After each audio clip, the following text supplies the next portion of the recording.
वबरकातुहू।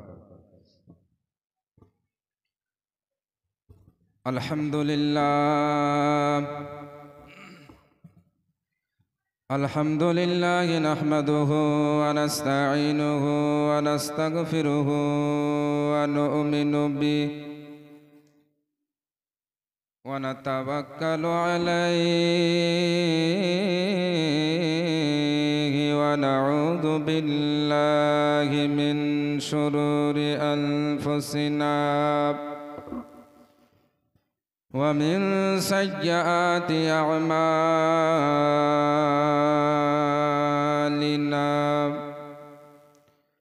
मन यहदिहिल्लाहु फला मुदिल्ल लहु व मन युद्लिलहु फला हादिय लहु व नशहदु अन ला इलाहा इल्लल्लाहु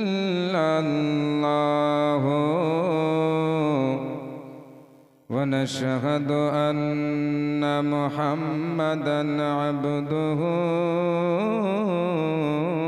व रसूलुहु। अम्मा बअदु फ़अऊज़ु बिल्लाहि मिनश शैतानिर रजीम।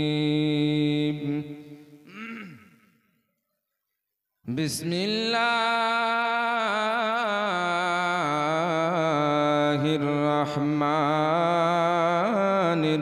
रहीम।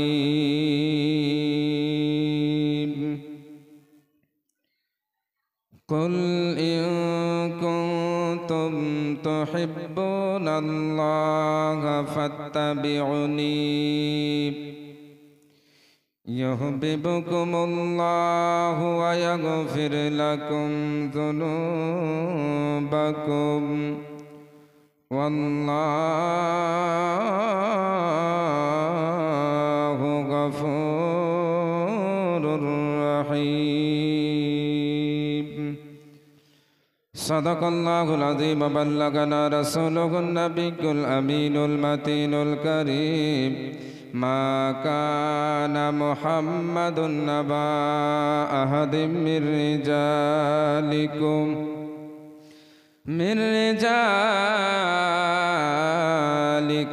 वलाकिन रसूलल्लाह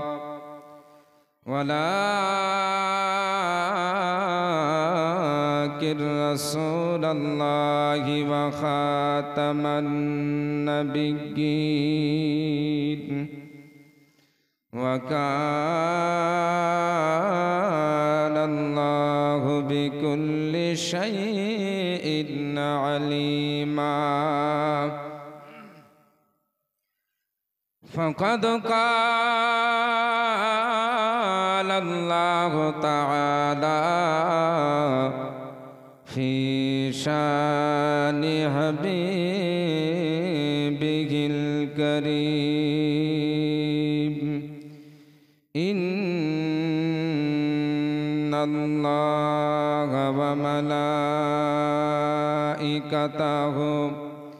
युसल्लूना अलन नबी या अय्युहल्लज़ीना आमनू सल्लु अलैहि व सल्लिमू तस्लीमा। अल्लाहुम्मा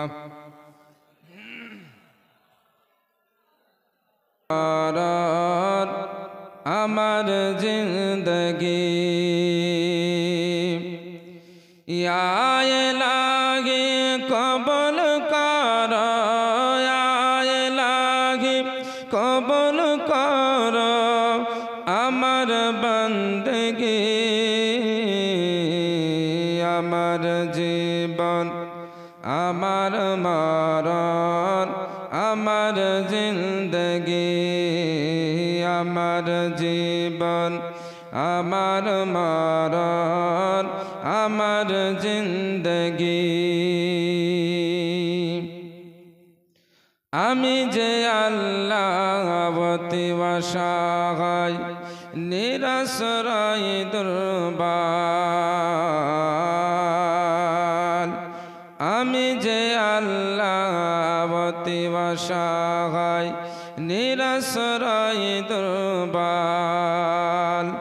তুমি শুধু পার দিতে শক্তি অসম্বল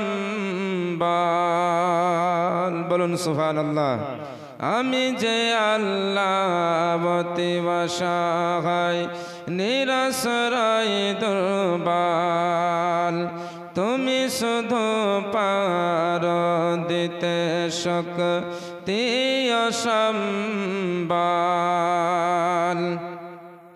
তাই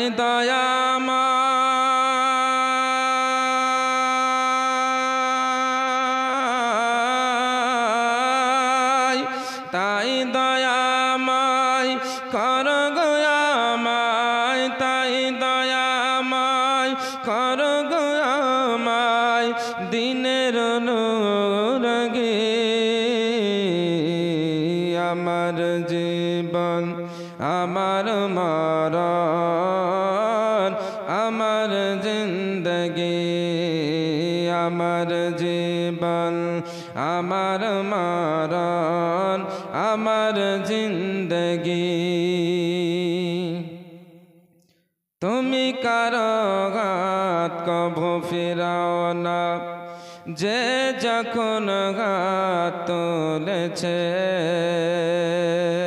বলুন সুবহানাল্লাহ তুমি কারো ঘাত কভু ফিরাও না যে যখন ঘাত তুলেছে তুমি তাকেও কভু ভুলো না আল্লাহ যে তোমাকে ভুলেছে তাই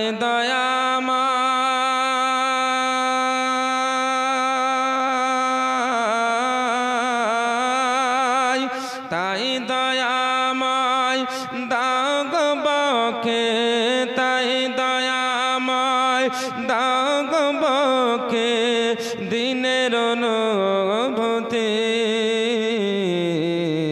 আমার জীবন আমার মরণ আমার জিন্দগি আমার জীবন আমার মরণ আমার জিন্দগি ইয়া ইলাহি কবুল কর ইয়া ইলাহি কবুল কর আমার বন্দগি আমার জীবন আমার মরণ আমার জিন্দগি আল্লাহুম্মা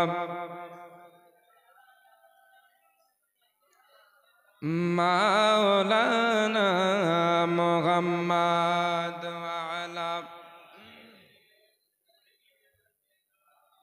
মাওলানা মুহাম্মদ সাল্লি আলা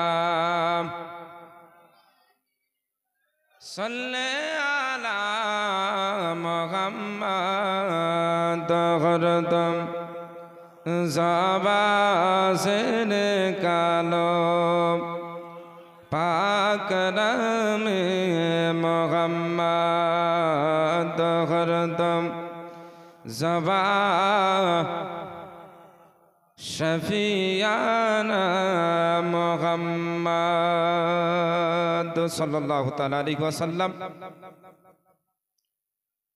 আলহামদুলিল্লাহ, সমস্ত তারিফ ও প্রশংসা সেই মহান স্রষ্টা আল্লাহ রাব্বুল আলামিনের জন্য, যে মহান আল্লাহ তাআলা সৃষ্টিকর্তা, পালনকর্তা, রিজক দাতা, রব্বে কায়নাত, আহকামুল হাকিমিন রব্বুল আলামিন যে মহান আল্লাহ তাআলা আমাদের সকলকে সে মাগরিবের পর থেকে এতক্ষণ পর্যন্ত ধৈর্য ধারণ করি কোরআন ও হাদিসের আলোচনা শ্রবণ করার তৌফিক দান করেছেন।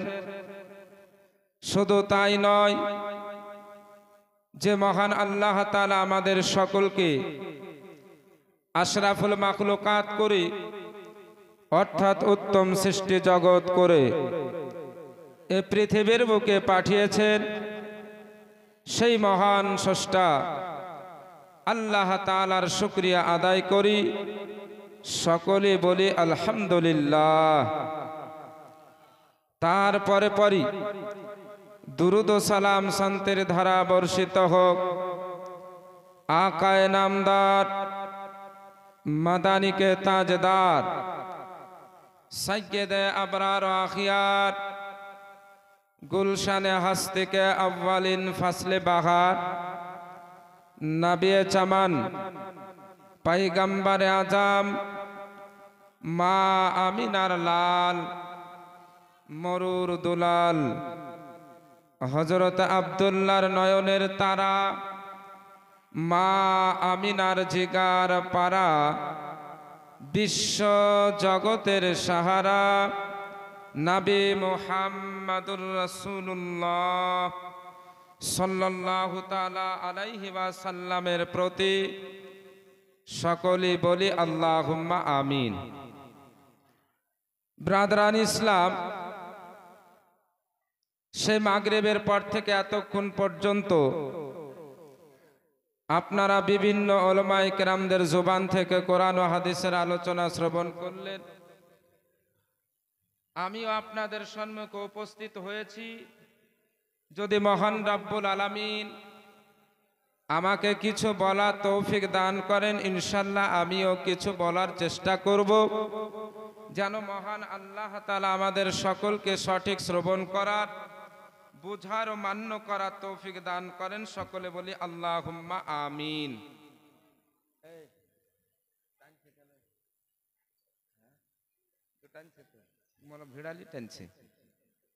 তো ব্রাদারান ইসলাম,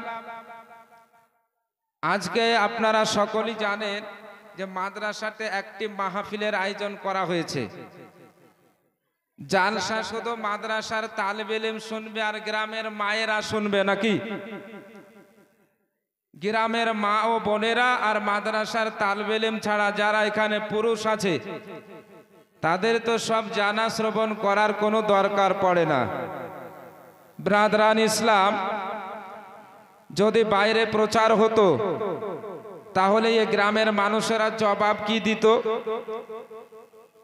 ব্রাদার, বুজুর্গ দোস্ত আমার, এই রকম ভাবে যদি আপনারা গ্রামের মানুষ বাড়ি থেকে শ্রবণ করেন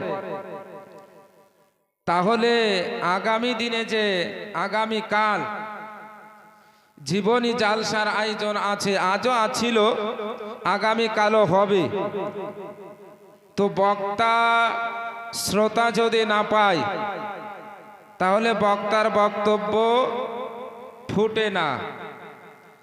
আপনারা ভাবছেন যে মাইক তো দিয়েছে বাড়ি থেকে শুনবো, এই রকম যদি হয় তাহলে জালসার কোনো দরকার হবে না, এই মোবাইলই সব পাওয়া যাবে, যাবে না? তো ব্রাদারান ইসলাম, যে সব ভাইরা, রাত্রি তো অনেক হয়েছে, এখনো যদি চায়ের দোকানে বসে থাকেন একটু তাড়াতাড়ি চলে আসুন, ইনশাল্লাহ আর এক আধ ঘন্টার মধ্যেই এ মাহফিলের কাজ সমাপ্ত হবে। তো যাই হোক, আমি পবিত্র কোরআনে পাক থেকে আয়াতে কারিমা পাঠ করেছি। মহান স্রষ্টা আল্লাহ রাব্বুল আলামিন ইরশাদ করে, কুল, হাবিব আপনি বলে দিন, ইন কুনতুম তুহিব্বুনাল্লাহ, যদি তোমরা আল্লাহকে ভালোবাসতে চাও, আল্লাহর সান্নিধ্য লাভ করতে চাও, আল্লাহর নৈকট্য লাভ করতে চাও, ফাত্তাবিউনি, আমার পায়রবি করো। আমার অনুসরণ করো। পায়রবি, অনুসরণের অপর নাম হচ্ছে ভালোবাসা, অর্থাৎ নবীর সঙ্গে মহব্বত ভালোবাসা করো, তবে আল্লাহ তোমাদের ভালোবাসবেন। ইউহিব্বুকুমুল্লাহ, আল্লাহ তোমাদের ভালোবাসবেন। ওয়া ইয়াগফির লাকুম যুনুবাকুম, এবং তোমাদের গুনাহ খাতা ক্ষমা করে দিবেন। ব্রাদারান ইসলাম, মুআজ্জাজ সামিঈনে কেরাম, তো এ ভালো প্রেম যে আয়াত থেকে স্পষ্টভাবে বোঝা গেল আল্লাহর সান্নিধ্য লাভ করতে হলে নবীর মহব্বত, নবীর ভালোবাসা, নবীর প্রেম আগে থাকতে হবে, তবেই আল্লাহর সান্নিধ্য লাভ করা যাবে। তো নবীকে কতটা ভালোবাসতে হবে? বিশ্ব নবী পয়গম্বরে আযম সাল্লাল্লাহু তাআলা আলাইহি ওয়াসাল্লাম নিজেই জানিয়ে দিয়েছেন, লা ইউমিনু আহাদুকুম হাত্তা আকুনা আহাব্বা ইলাইহি মিন ওয়ালিদিহি ওয়া ওয়ালাদিহি ওয়ান নাসি আজমাইন। তোমরা অতক্ষণ পর্যন্ত পূর্ণাঙ্গ মুমিন হতে পারবে না যতক্ষণ না আমি তোমাদের কাছে তোমাদের মাতা পিতা, সন্তানাদি তথাপি সমগ্র পৃথিবীর সমস্ত জিনিসের থেকে অতি প্রিয় না হব। বলুন সুবহানাল্লাহ। তাহলে বোঝা গেল আল্লাহর নৈকট্য লাভ করতে হলে নবীকে নিজের মাতা পিতা, সন্তানাদি, জমি জায়গা, বাড়ি গাড়ি, এক কথায় পৃথিবীর সমস্ত বস্তুর থেকে বেশি ভালোবাসতে হবে, তবেই আল্লাহর সান্নিধ্য লাভ করা যাবে। ব্রাদার, নবীর ভালোবাসার পরিচয় এখান থেকে পাওয়া যাচ্ছে না? নবীর ভালোবাসা, প্রেম যদি থাকে, নবীর মহব্বতে, নবীর ভালোবাসায় যদি আপনার কাদাতেও বসতে দেয় তো কাদাতেও বসবে, রৌদ্রেও যদি জায়গা করে এ রৌদ্রেও বসবে। কেন? নবীর ভালোবাসা আছে।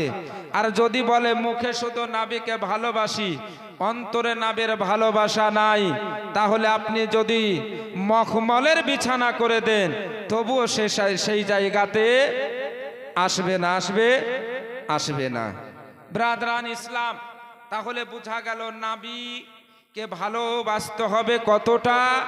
পৃথিবীর সমস্ত বস্তুর থেকে বেশি। ব্রাদার, বিশ্বনবীর সাহাবী হযরতে সাইয়্যিদুনা উমর ফারুক রাদিয়াল্লাহু তাআলা আনহু একদিন নবীর দরবারে উপস্থিত হয়ে নবীর কাছে আরজ করেছিলেন, ইয়া রাসূলুল্লাহ, ইয়া হাবিবাল্লাহ, নবী গো, আপনাকে আমি নিজের জান ব্যতীত পৃথিবীর সমস্ত জিনিসের থেকে বেশি ভালোবাসি। আমার বিশ্ব নবী বলেছিলেন, উমর, তুমি এখনো পূর্ণাঙ্গ মুমিন হতে পারোনি, তুমি এখনো পূর্ণাঙ্গ মুমিন হতে পারোনি। হযরত ওমর ফারুক জিজ্ঞেস করেছিলেন, ইয়া রাসূলুল্লাহ, ইয়া হাবিবাল্লাহ, নবীজি, আমাকে এমন কি কাজ করতে হবে তবে আমি পূর্ণাঙ্গ মুমিন হতে পারবো? বিশ্বনবী পয়গম্বরে আযম বলেছিলেন, লা ইউমিনু আহাদুকুম হাত্তা আকুনা আহাব্বা ইলাইহি মিন নাফসিহি। অতক্ষণ পর্যন্ত পূর্ণাঙ্গ মুমিন হতে পারবে না যতক্ষণ না আমি তোমাদের কাছে তোমাদের জান অপেক্ষা প্রিয় না হব। জোরে বলুন সুবহানাল্লাহ। নিজের জানের চাইতেও নবীকে বেশি ভালোবাসতে হবে। এ সাহাবায়ে কেরাম নবীকে নিজের জান অপেক্ষা বেশি ভালোবেসেছিলেন। দয়ার নবী পয়গম্বরে আযম 40 বছর বয়সে যখন ইসলাম প্রচার আরম্ভ করেছিলেন, আল্লাহর যখন হুকুম এসেছিল, আল্লাহ বলেছিলেন, ইয়া আইয়ুহাল মুদ্দাসসির কুম ফাআনজির ওয়া রাব্বাকা ফাকাব্বির ওয়া সিয়াবাকা ফাতাহির ওয়ার রুজুজা ফাহাজুর। হে চাদর আবৃত্তিকারী, আপনি দণ্ডায়মান হয়ে যান এবং সতর্ক করুন। ওয়া রাব্বাকা ফাকাব্বির, আপন রবের শ্রেষ্ঠত্ব বর্ণনা করুন। ওয়া সিয়াবাকা ফাতাহির, আপন কাপড়কে, নিজের কাপড়কে পবিত্র রাখুন। ওয়ার রুজুজা ফাহাজুর, এবং প্রতিমাগুলোকে পরিত্যাগ করুন। বিশ্বনবী পয়গম্বরে আযম এই আয়াত পাওয়ার পরে পরে ইসলাম প্রচার আরম্ভ করেছিলেন। দয়ার নবী পয়গম্বরে আযম কে আল্লাহ রাব্বুল আলামিন যখন ইসলাম প্রচারের হুকুম দিলেন, এ বিশ্বনবী পয়গম্বরে আযম কয়েক কোয়ালিটিতে ইসলাম প্রচার করেছিলেন। বিশ্বনবী পয়গম্বরে আযম প্রথমত যারা নবীর কাছে ইসলাম ধর্ম গ্রহণ করেছিলেন, বিশ্বনবী পয়গম্বরে আযম তাদেরকে ইসলাম প্রকাশ করতে নিষেধ করতেন। তোমরা ইসলাম প্রকাশ করিও না, আমরা সংখ্যায় কম আছি, আমাদের উপর অত্যাচার করবে, সহ্য করা যাবে না।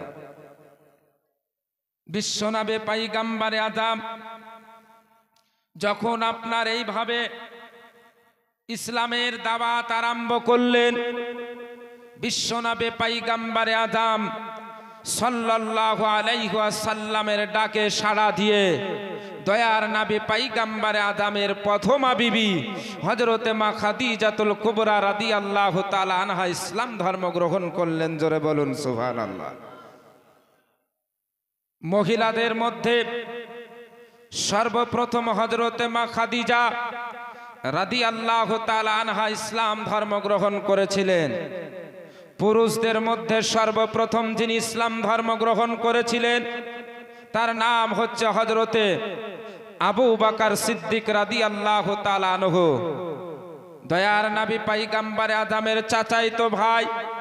বালকদের মধ্যে সর্বপ্রথম ইসলাম ধর্ম গ্রহণ করেছিলেন যার নাম হচ্ছে হযরতে আলী রাদিয়াল্লাহু তাআলা আনহু।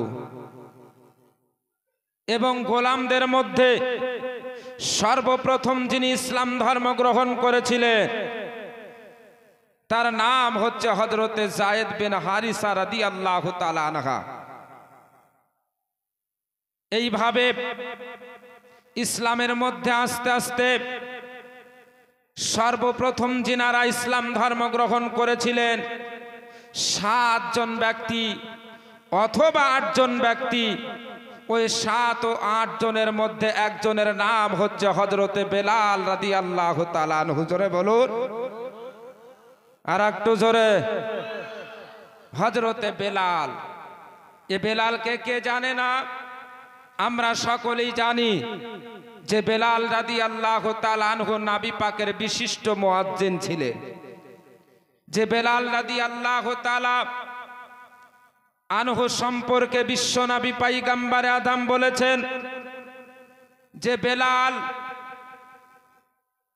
নবী পাকের গোলাম হয়ে নবী পাকের গোলাম হিসাবে সর্বপ্রথম জান্নাতে প্রবেশ করবে। জোরে বলুন। এ বেলাল রাদিয়াল্লাহু তাআলা আনহু, এ বেলাল ছিলেন হাবশী দেশের বাসিন্দা, হাবশা। হযরতে বেলালের বাপ দাদার জন্ম হয়েছিল হাবশায়, কিন্তু বেলালের জন্ম হয়েছিল আরবের সারাত নামক স্থানে। সেই জায়গা থেকে মক্কায় এসে হযরতে বেলালের পিতা রাবাহ রাদিয়াল্লাহু তাআলা আনহু বসবাস করেছিলেন। বেলাল বিন রাবাহ, ব্রাদারান ইসলাম, যে বেলাল রাদিয়াল্লাহু তাআলা আনহু মক্কার কুখ্যাত কাফের উমাইয়া বিন খারফের গোলাম ছিল, আমরা সকলেই জানি। এ বেলাল কেমন করে ইসলাম ধর্ম গ্রহণ করলেন? হযরতে বেলাল রাদিয়াল্লাহু তাআলা আনহু প্রায় 30 বছর গোলামিতে জীবন যাপন করে আজাদ হয়েছিলেন, মুক্তি পেয়েছিলেন। যে হযরতে বেলাল উমাইয়ার গোলাম ছিলেন।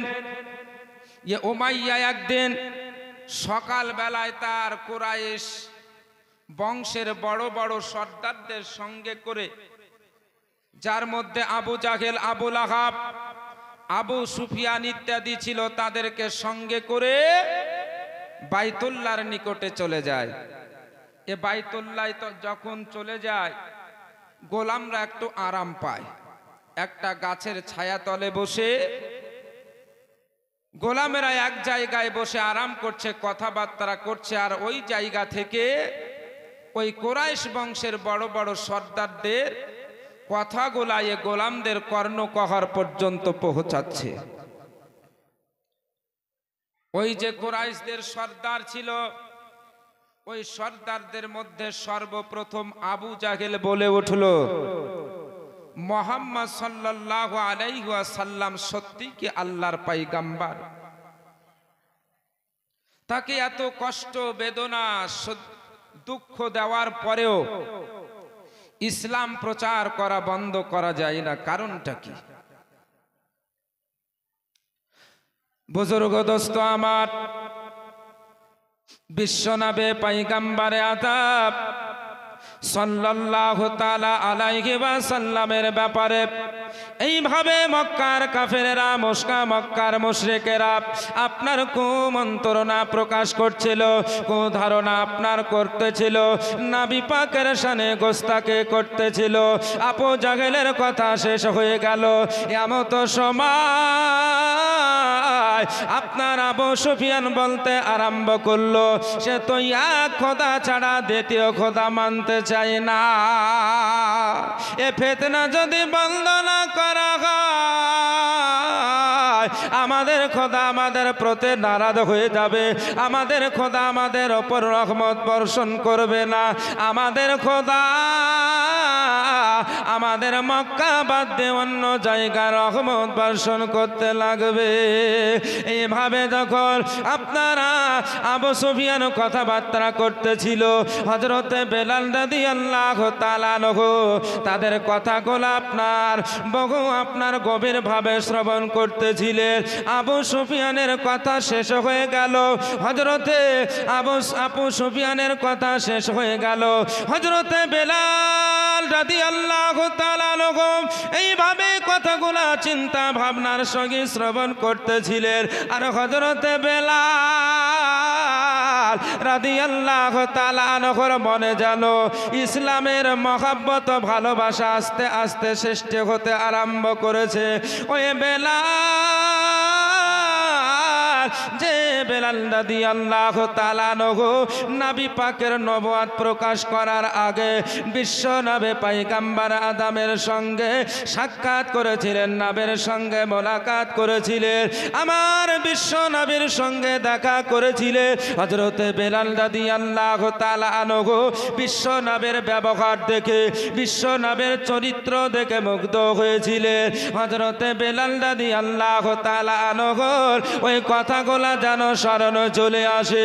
ওই মক্কার কাফেরেরা যখন এইভাবে নবীর ব্যাপারে মন্তব্য পোষণ করতেছিল, সেই সময় বেলালের কানে যেন বিশ্ব নবীর কথাগুলা ভেসে ভেসে আসে। বিশ্বনবী পয়গম্বর আদব সাল্লাল্লাহু আলাইহি ওয়াসাল্লামের চাচা আবু লাহাব যেন বলে উঠেছিল, আবু লাহাব বলতে আরম্ভ করেছিল, মুহাম্মদ আমার ভাতিজা এত সুন্দর, যার সৌন্দর্যের মধ্যে কোনো কমি নাই, তার সুন্দরী রমণী বিবি আছে, বাড়িতে নরম নরম বিছানা আছে, কিন্তু মুহাম্মদ এ বাড়িতে আরাম করা বাদ দিয়ে ওই গুহা আপনার যেন বসে ঠান্ডায় কাঁপতে থাকে। তার কারণ হচ্ছে একটাই, যে সে নাকি তার সঙ্গে নাকি আল্লাহর ফেরেশতা কথা বলে। জোরে বলুন বিরাদার, বুজুর্গ দোস্ত আমার, এইভাবে মক্কার কাফেরেরা বিশ্ব নবীর শানে বেয়াদবে গুস্তাখি শব্দগুলা ব্যবহার করছিল। আর হযরতে বেলালের মন আস্তে আস্তে পরিবর্তন হচ্ছে।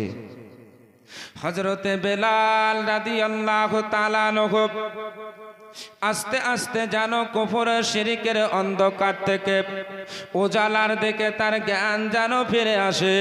আর বিশ্ব নবীর ওই কথাগুলা তার কান কগার পর্যন্ত ভেসে ভেসে আসে। তার মনে এসে আঘাত করে, বেলাল রে, এ ধর্ম থাকা যাবে না, কুফর শিরকের মধ্যে থাকা যাবে না। এ কুফর শিরকের ধর্ম ছেড়ে দিয়ে এক মহান স্রষ্টা আল্লাহর একাত্মবাদকে স্বীকার করতে হবে। বিশ্বনবী পয়গম্বরে আদম সাল্লাল্লাহু তাআলা আলাইহি ওয়াসাল্লামের রিসালাত গ্রহণ করতে হবে। হযরতে বেলাল রাদিয়াল্লাহু তাআলা আনহু ইসলাম ধর্ম গ্রহণ করার পূর্বে যে পবিত্র আবাদে আপনার কয়েকজনের মনে ইসলামের প্রদীপ জ্বালিয়েছিল, ইসলামের মহাব্বত জ্বালিয়েছিল। এক মহান স্রষ্টা আল্লাহর একাত্মবাদের সৃষ্টি করেছিল আপনার, যার মধ্যে হযরতে আবু বকর ছিলেন, হযরতে মা খাদিজাতুল কুবরা রাদিয়াল্লাহু তাআলা আনহা ছিলেন, বিশ্বনবীর চাচাতো ভাই হযরতে আলী শেরে খোদা মুশকিল কুশা রাদিয়াল্লাহু তাআলা আনহু ছিলেন, বিশ্বনবীর আজাদকৃত গোলাম হযরতে যায়েদ বিন হারেসা রাদিয়াল্লাহু তাআলা আনহু ছিলেন, হযরতে আম্মার ছিলেন, হযরতে ইয়াসির ছিলেন, হযরতে ইয়াসিরের বেবে হযরতে সুমাইয়া রাদিয়াল্লাহু তাআলা আনহা ছিলেন। নবম নম্বরে বিশ্ব নবীর গোলাম হযরতে বেলাল রাদিয়াল্লাহু তাআলা আনহু এ কুফর শিরকের অন্ধকার থেকে ইসলামের ছায়া তলে আশ্রয় নেবে।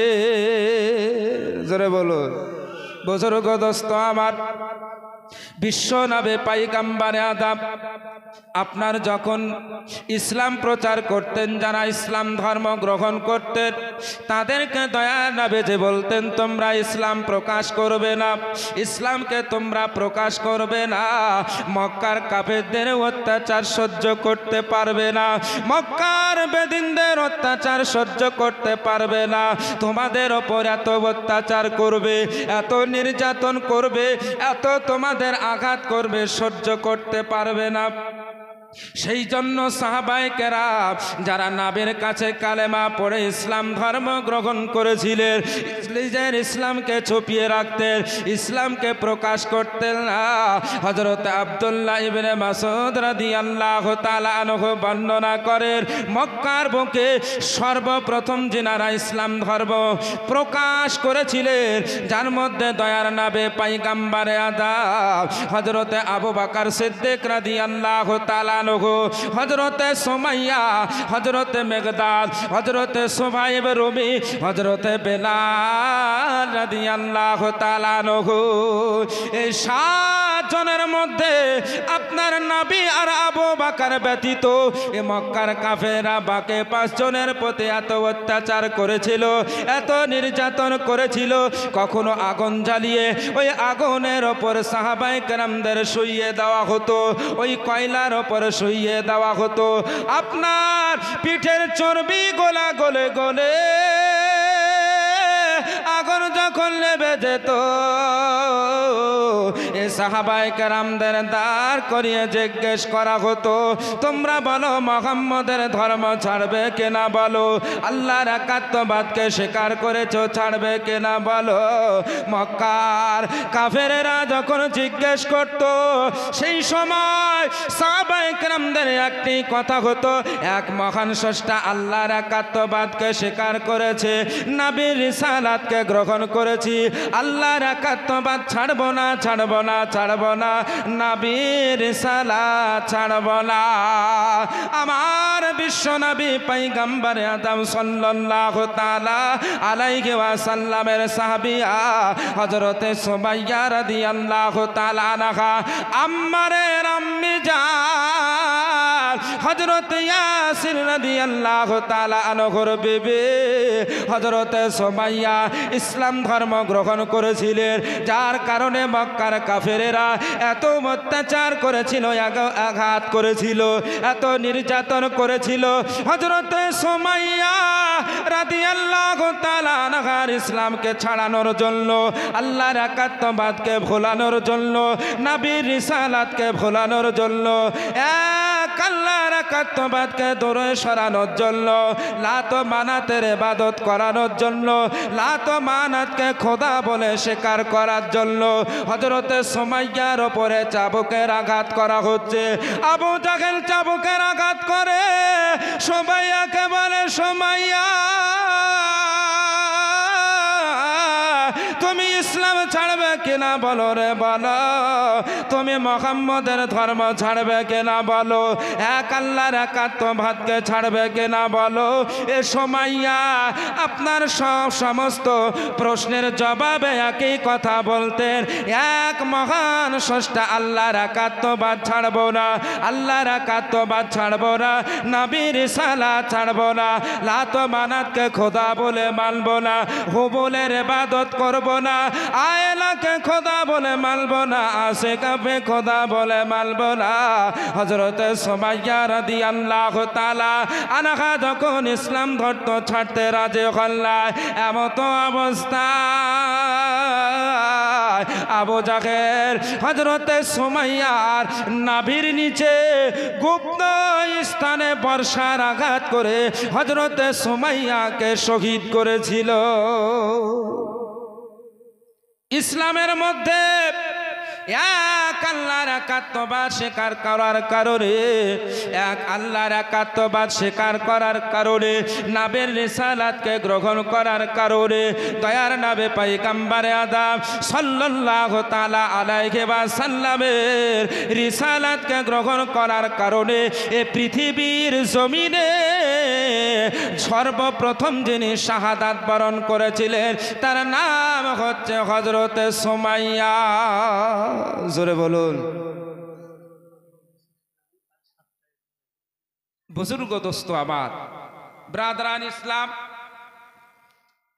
এইভাবে সাহাবাই কেরামদের প্রতি নির্যাতন, অত্যাচার, কষ্ট, বেদনা দেওয়া হয়েছে, কিন্তু এ সাহাবাই কেরামদের হাত থেকে ইসলামের দামানকে, এ সাহাবাই কেরামদের আপনার হাত থেকে ইসলামের দামানকে ছড়াতে পারেনি।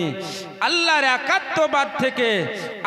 একাত্মবাদ থেকে অস্বীকার করাতে পারেনি। জোরে বলুন সুবহানাল্লাহ।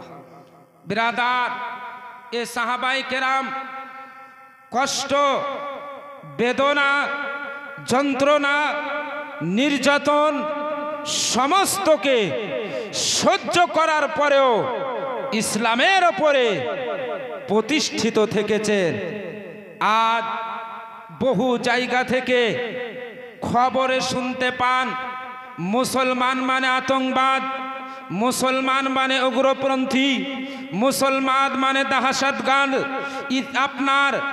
আপনার ইতিহাসের পাতা উল্টে যদি আপনি দেখেন, ইতিহাসের পাতা, ইতিহাস খুলে যদি দেখেন, আলগা করে যদি দেখেন, আজ পর্যন্ত কোনো জায়গায় দেখতে পাবেন না যে কোনো অমুসলিমকে জোর করে মুসলমান বানানো হয়েছে। কিন্তু আজ আপনি ভারতবর্ষের দিকে লক্ষ্য করুন, আপনি পৃথিবীর দিকে লক্ষ্য করুন, আজ মুসলমানের প্রতি কত অত্যাচার, কত নির্যাতন, কত কষ্ট, কত বেদনা, কত দুঃখ দেওয়া হচ্ছে। তবুও আজ মুসলমানের ওপরে কষ্ট দেওয়ার পরেও, দুঃখ দেওয়ার পরেও, নির্যাতন করার পরেও এ মুসলমানের ওপরে অপবাদ দিচ্ছে মুসলমান নাকি উগ্রপন্থী, মুসলমান নাকি দাহাশতগার্দ, মুসলমান মানে আতঙ্কবাদী। এই ধরনের ইসলামের ওপরে আঙ্গুল তুলে কথা বলে। কিন্তু মুসলমান যদি উগ্রপন্থী হতো, বেলাল ইসলামের মধ্যে থাকতো না। ইসলাম যদি দাহশতগার্দ হতো, হযরতে খাব্বাব ইসলামের মধ্যে থাকতো না। হযরতে আপনার এইভাবে সুমাইয়া ইসলামের মধ্যে দীক্ষিত হতেন না। এই ইসলাম ত্যাগ করে আবার নিজের বাপদাদার ধর্মের দিকে ফিরে যেতেন। বোঝা গেল যে মুসলমান কোনোদিন উগ্রপন্থী হতে পারে না, দাহশতগার্দ হতে পারে না। এ মুসলমান আপনার মুসলমান আতঙ্কবাদী হতে পারে না। এগুলান ডাহা মিথ্যাবাদ, মিথ্যা কথা মুসলমানের উপরে অপবাদ দেওয়া হয়। আপনি দেখুন বেলালের জীবনী উঠিয়ে হযরতে খাব্বাবের ইতিহাস উঠিয়ে দেখুন, হযরতে সুমাইয়ার ইতিহাস উঠিয়ে দেখুন, হযরতে আম্মারের ইতিহাসকে খুলে দেখুন, হযরতে ইয়াসিরের ইতিহাসকে খুলে দেখুন। মক্কার কাফেরেরা, মক্কার মুশরিকেরা, মক্কার বেদিনেরা কত কষ্ট, কত দুঃখ, কত বেদনা, কত নির্যাতন তাদের প্রতি করেছিল। তবুও তারা নবীর মহব্বতে, নবীর ভালোবাসায়, নবীর প্রেমে এক মহান স্রষ্টা আল্লাহর একাত্মবাদের পথে কায়েম ও দায়েম থেকেছিলেন। জোরে বলুন সুবহানাল্লাহ। ব্রাদারান ইসলাম, মুআজ্জাজ সামিঈনে কেরাম, আপনারা সকলেই শ্রবণ করেছেন যে আগামী কালো জীবনী হবে। আজ তো স্টার্ট, যেদিন স্টার্ট হয়, শুরু হয়, সেদিন অল্প বিস্তরই হয়।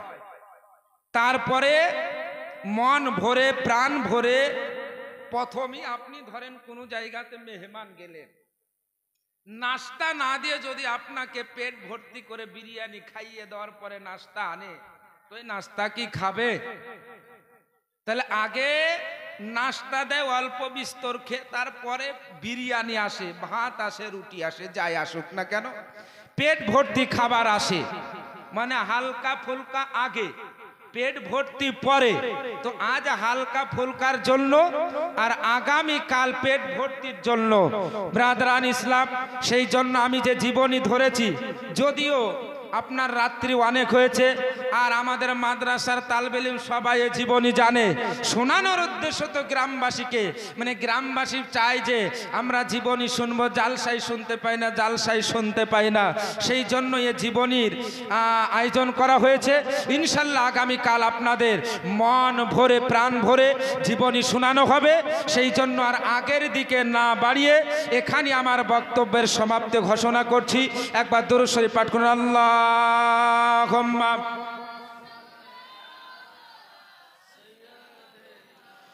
মাওলানা মুহাম্মদ আলা আলে